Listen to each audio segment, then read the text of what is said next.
பலரும் ஜீவனை விட்டிருக்காங்க. இது மரண தண்டனையின் கருவியாக இந்த சிலுவை பயன்படுத்தப்பட்டது. மரண தண்டனைக்கு பல கருவிகள் பயன்படுத்தப்பட்டிருக்கிறது.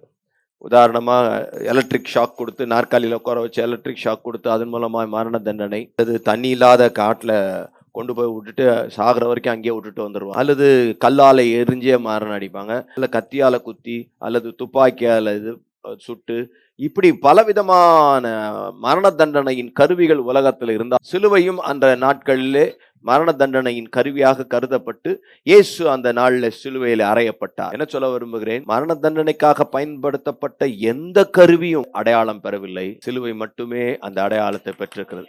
காரணம் இயேசு அதுல வந்ததால். அப்போ இயேசுவோடு சம்பந்தப்பட்ட அத்தனை காரியங்கள் அது சிறப்பான இடத்தை பெறுகிறது என்பதை மறக்க கூடாது. ஆமென். இயேசுவோடு நீங்க சம்பந்தப்படுத்தப்பட்டிருக்கிறீர்கள்.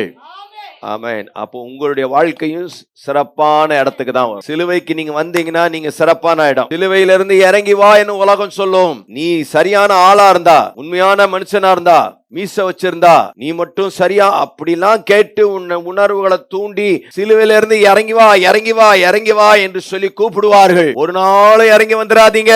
ஏன்னா சிலுவை தான் நமது மேன்மை. அதனால்தான் பவுல் சொல்லுகிறார், இந்த சிலுவை குறித்தே அல்லாமல் வேறு ஒன்றை குறித்து நான் மேன்மை பாராட்ட மாட்டேன். மேன்மை பாராட்ட எத்தனையோ காரியங்கள் இருந்தாலும் சிலுவை தான் எனக்கு சிங்காரமாக, சிலுவை தான் எனக்கு அடையாளமாக, சிலுவை தான் எனக்கு ஒரு வாழ்க்கையாக அமைந்தது. அதனால் அதை செய்கிறேன்.